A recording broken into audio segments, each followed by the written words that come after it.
నమస్తే, welcome to Rohini Krishna's world.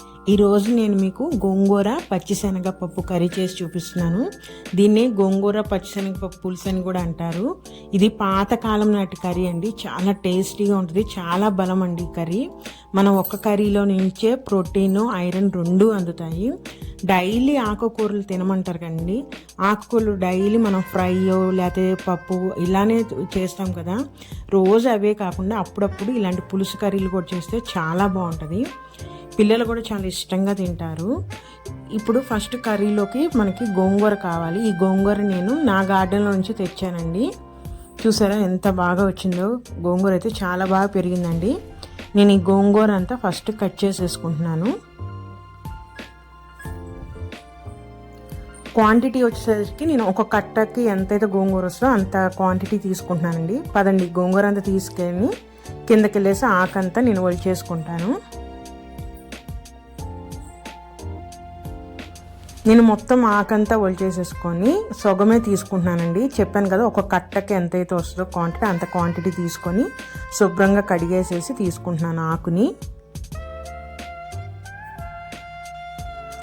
ఇలా కడిగేసేసుకున్న గోంగూరలో పచ్చిమిరపకాయలండి. మనం కర్రీకి సరిపడే కారంలో సగం పచ్చిమిరపకాయలు, సగం ఎండు కారం వేసుకుంటున్నాను. అలానే ఒక టమాటా అండి.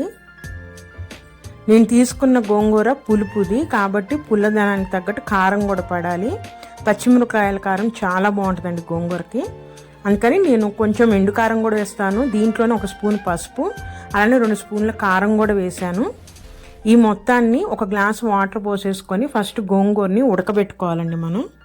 అలానే పచ్చిశనగపప్పు దీనిని 1 గంట ముందు నానబెట్టుకోవాలి. మనము నానబెట్టుకుంటే తొందరగా ఉడికిపోయిద్దండి. లేదంటే ఉడకటానికి మనకి టైం పడుతుంది. 2 పొయ్యి మీద పెట్టేశానండి. ఒకవైపు గోంగూర అది ఉడికిపోతుంది. గోంగూర ఏంటంటే పచ్చిమిరపకాయ, టమాటా ఉడికే వరకు ఉడికించాలి మనము. పచ్చిశనగపప్పు అండి, దీన్ని కూడా ఉడికించాలి.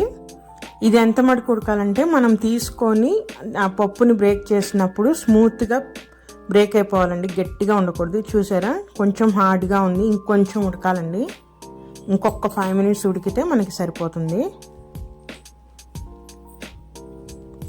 లేదు మీరు కుక్కర్లో కూడా ఉడకబెట్టేసుకోవచ్చు పచ్చిశనగపప్పుని. ఒక 5 మినిట్స్ తర్వాత చూసారా తొందరగా బ్రేక్ అయిపోతుంది, మొత్తం స్మూత్గా వచ్చేస్తుంది. చూసారా, ఆ విధంగా వచ్చేగానే మనం ఇంకా స్టవ్ ఆఫ్ చేసేసుకోవాలండి. స్టవ్ ఆఫ్ చేసేసుకొని పచ్చిశనగపప్పుని పక్కన పెట్టేద్దాం. ఇంకా ఇప్పుడు గోంగూర ఉడికిపోయింది కదా, ఆ గోంగూరని మనము మెత్తగా చేసుకోవాలండి. దీనికోసం పప్పు గుత్తైనా యూజ్ చేయొచ్చు. లేదు మాకు రాదు, తొందరగా అయిపోవాలంటే మాత్రము మిక్సీలో వేసేసుకోండి. నేనైతే పప్పు గుత్తితోనే మెదుపుతున్నాను. పప్పు గుత్తితో మెదిపేటప్పుడు ఫస్ట్ దాంట్లో ఉన్న వాటర్ మొత్తం తీసేసేయాలండి మనము. లేకపోతే మెదగదన్నమాట, మెత్తగా అవ్వదు మనకి, అట్లానే ఉంటుంది. ముందు దాంట్లో ఉన్న వాటర్ అంతా ఒక గిన్నెలోకి తీసేసుకోవాలి. ఈ వాటర్ పారిపోయకూడదండి, జస్ట్ ఒక గిన్నెలోకి తీసుకొని పక్కన పెట్టుకోవాలి. ఇప్పుడు ఆ టమాటా, పచ్చిమిరపకాయ అనేది బాగా నలిగే వరకు మనం పప్పు గుత్తితో తిలుపుతా మెత్తగా చేసుకోవాలి. మిక్సీలో వేసుకున్న మనం పప్పు గుత్తితో చేసుకున్న టేస్ట్ ఒకటే ఉంటుంది, కానీ లుక్ వైజ్ అనేది మనకి పప్పు గుత్తితో చేసింది చాలా బాగుంటుందండి.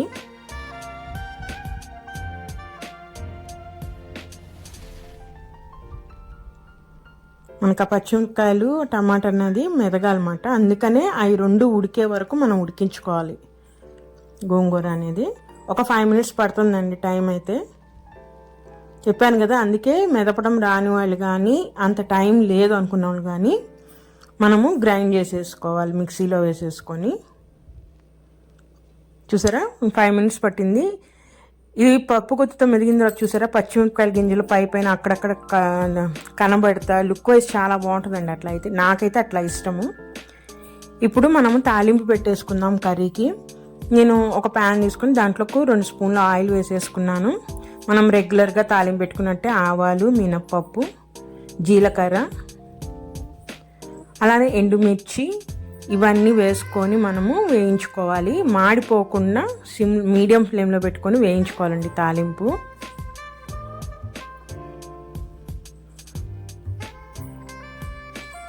అలానే దానిలోకి నేను ఒక చిన్న సైజు ఉల్లిపాయ, 2 రెమ్మల కరివేపాకు కూడా వేసేస్తున్నాను. ఉల్లిపాయలు వేగే వరకు, మంచి స్మెల్ వచ్చే వరకు మనము 5 మినిట్స్ మీడియం ఫ్లేమ్లో పెట్టుకొని తాలింపుని వేయించుకోవాలి.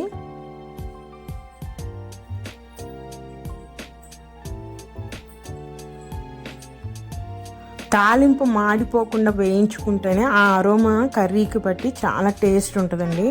తాలింపు మాడిపోయిందంటే కర్రీ టేస్ట్ బాగిపోయిద్ది. ఇప్పుడు తాలింపు వేగగానే పచ్చిశనగపప్పు ఉడకబెట్టింది ఉంది కదండి, దాంట్లో వాటర్ పక్కన పెట్టేసుకొని ఉట్టి పచ్చిశనగపప్పు వరకు ఫస్ట్ మనం తాలింపులో వేసి వేయించుకోవాలి. జస్ట్ 1 మినిట్ పాటు కొంచెం ఫ్రై అవనిద్దాం. ఆ పచ్చిశనగపప్పు ఫ్రై చేస్తే పచ్చి వాసన ఏమైనా ఉన్నా పోతుంది అన్నమాట.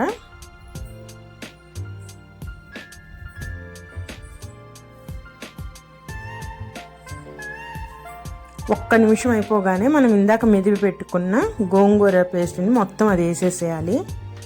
వేసేసి ఇప్పుడు ఈ తాలింపులో పచ్చిశనగపప్పు గోంగూర కలిసేటట్టు బాగా కలుపుకోవాలండి మనము.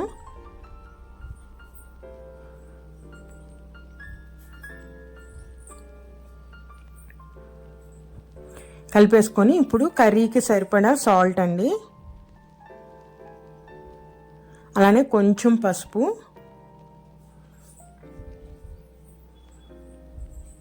మనం ఇందాకే పచ్చిమిరపకాయలు కారం కూడా వేసాం కాబట్టి ఫస్ట్ ఉప్పు పసుపు వేసి ఒకసారి కలిపేసేసుకొని మనం మొత్తము కూర కొంచెం దగ్గర పడింది కదండి. నేను ఇందాక పప్పు ఉడకబెట్టిన వాటర్ ఉంది కదా పచ్చిశనగపప్పుది, నేను ఆ వాటర్ కూడా పోసేసి నేను ఒక మీడియం ఫ్లేమ్లో పెట్టుకొని ఒక్క 5 మినిట్స్ పాటు ఉడికిస్తానండి.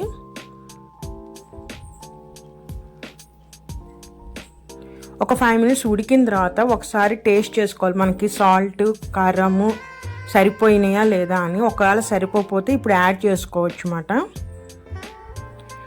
పులుపుకు తగ్గ కారం పడితేనే ఈ కర్రీ అనేది టేస్ట్ వస్తుందండి. అందుకని ఒక 5 మినిట్స్ అయిన తర్వాత మనము ఉప్పు కారం చూసుకొని ఒకవేళ సరిపోకపోతే వేసుకొని మళ్ళీ మీడియం ఫ్లేమ్లోనే పెట్టుకోవాలి. కర్రీని పెట్టుకొని ఒక 5 మినిట్స్ పాటు ఉడికిస్తే మన గోంగూర పచ్చిశనగపప్పు కర్రీ రెడీ అండి.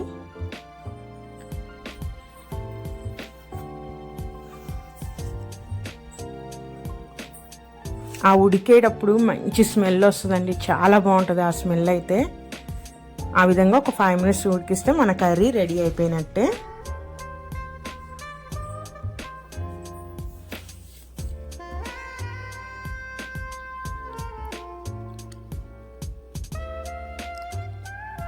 ఈ కర్రీ రైస్లోకే కాదండి, చపాతీలోకి కూడా బాగుంటుంది, రోటీలోకి కూడా బాగుంటుంది, పూరీలోకి కూడా బాగుంటుంది.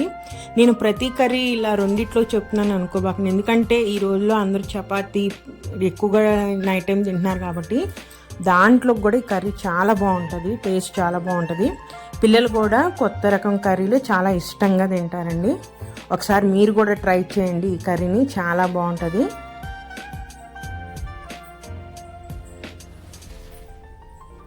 మరి ఇదేనండి ఈరోజు రెసిపీ అయితే. నా రెసిపీ అయితే నచ్చితే ప్లీజ్ సబ్స్క్రైబ్ మై ఛానల్, అలానే లైక్ చేయండి. మరొక మంచి రెసిపీతో మళ్ళీ కలుస్తాను. చెప్పాను కదా ఈ మంత్ అంతా వెజ్ రెసిపీసే వస్తాయి. మరొక మంచి వెజ్ రెసిపీతో మళ్ళీ కలుస్తాను. ఉంటానండి, బాయ్.